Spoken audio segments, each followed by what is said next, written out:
नमस्कार, आप देख रहे हैं HN 24/7। मैं हूं आपके साथ इरम फातिमा। कोरोना और लॉकडाउन के बीच एक तबका जो सबसे ज्यादा नजरअंदाज हुआ है वो है बच्चे, जो सही से ना तो अपना दुख और दर्द जाहिर कर सकते हैं और ना ही अपनी बात रख सकते हैं।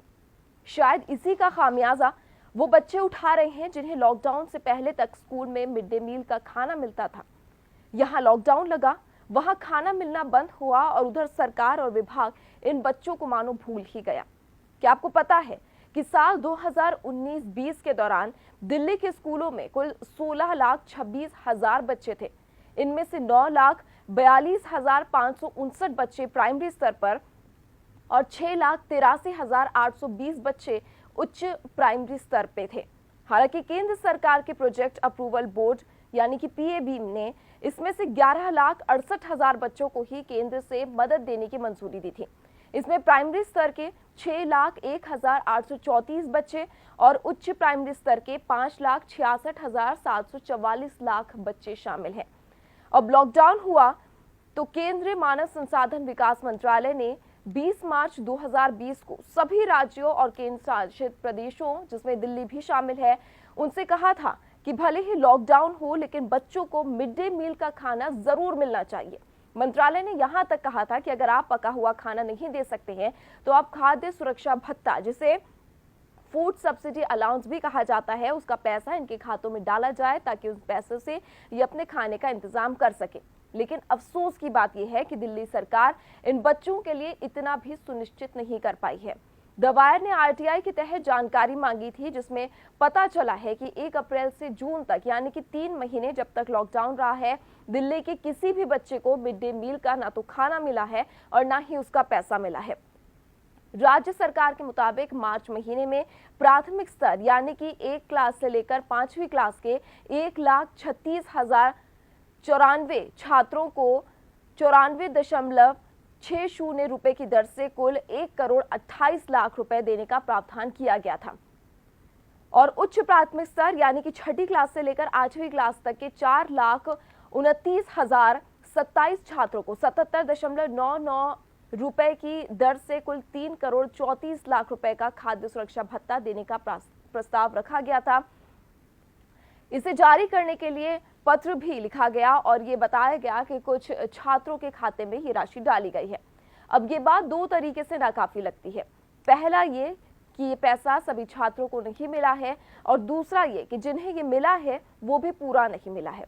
इसे ऐसे समझते हैं, देखिए, मिड डे मील का फायदा कितने छात्रों को मिलेगा इसे लेकर दिल्ली सरकार और केंद्र सरकार के आंकड़े अलग अलग हैं। अगर हम केंद्र सरकार के मंजूर लाभार्थियों की संख्या की तुलना करें तो दिल्ली सरकार ने मार्च में प्राइमरी स्तर के 4,65,740 बच्चों और उच्च प्राथमिक स्तर के 1,37,717 बच्चों को मिड डे मील योजना से वंचित रखा है। वही अगर हम दिल्ली के स्कूलों में दाखिला लिए कुल बच्चों के आधार पर तुलना करें, उसकी बात करें जिसकी बात राज्य सरकार भी करती है, तो राज्य सरकार ने प्राथमिक स्तर पर 8,06,465 और उच्च प्राथमिक स्तर पर 2,54,703 बच्चों को मिड डे मील योजना का लाभ नहीं पहुंचने दिया है। एक और हैरानी की बात मैं आपको बताऊं, उससे पहले ये जानना आपके लिए जरूरी है कि दिल्ली में मिड डे मील योजना को लागू करने के लिए कुल 6 एजेंसियां हैं, जिसमें शिक्षा निदेशालय, 3 दिल्ली नगर निगम जिसे हम एमसीडी कहते हैं वो निगम है, नई दिल्ली नगर निगम जिसे हम एनडीएमसी कहते हैं और दिल्ली कंटेनमेंट बोर्ड जिसे डीसीबी कहा जाता है। ये 6 एजेंसी शामिल हैं। इनमें से शिक्षा निदेशालय इस योजना का नोडल विभाग है। इन सभी विभागों से संबंध कुल मिलाकर दिल्ली में 2,975 स्कूल हैं जिसमें मिड डे मील योजना लागू है। इन दिनों लॉकडाउन और कोरोना का बहाना है, लेकिन क्या इससे पहले दिल्ली में सब कुछ सही था इन बच्चों के लिए? सार्वजनिक दस्तावेजों से पता चलता है कि दिल्ली में मिड डे मील का कवरेज काफी कम है। साल 2019-20 की पीएबी मीटिंग में एमएचआरडी की सौंपी गई जानकारी के मुताबिक दिल्ली के स्कूलों में दाखिला लेने वाले कुल बच्चों की तुलना में 41% बच्चों को मिड डे मील योजना का फायदा नहीं मिल पाता है। इसके अलावा मिड डे मील देने के लिए जितने दिन निर्धारित किए गए हैं उससे कम दिन ही बच्चों को खाना दिया जा रहा है। इतना ही नहीं, मंत्रालय ने स्कूलों में खाने की गुणवत्ता पर भी सवाल उठाए थे। और आप ये सोचिए कि हालात अब हैं जब केंद्र सरकार राज्य सरकारों को खाद्यान्न मुफ्त देती है और खाना पकाने का 60% खर्चा भी केंद्र सरकार उठाती है, यानी कि सिर्फ 40% राज्य सरकारों को उठाना पड़ता है। भारत सरकार ने वित्त वर्ष 2020-21 के लिए भी दिल्ली को 27 करोड़ 18 लाख रुपए की केंद्र सहायता जारी कर दी है, लेकिन इसका फायदा दिल्ली में सरकारी स्कूलों में पढ़ने वाले बच्चों को कहीं से कहीं तक मिलता हुआ नजर नहीं आता है। तो उम्मीद करते हैं जानकारी आपके काम आएगी। आपके किसी तरह के कोई सुझाव है, कोई राय है, क्या सोचते हैं आप इस आरटीआई के बारे में, और जो तस्वीर दिल्ली सरकार की एक निकलकर सामने आई है, अपनी राय जरूर लिखिएगा। मुझे कमेंट बॉक्स में लिखकर आप दे सकते हैं। साथ ही आप हमें फेसबुक पर फॉलो कीजिए। हमारा दिल्ली एनसीआर का फेसबुक पेज अलग से है, उस पर भी आप हमें फॉलो करना मत भूलिएगा।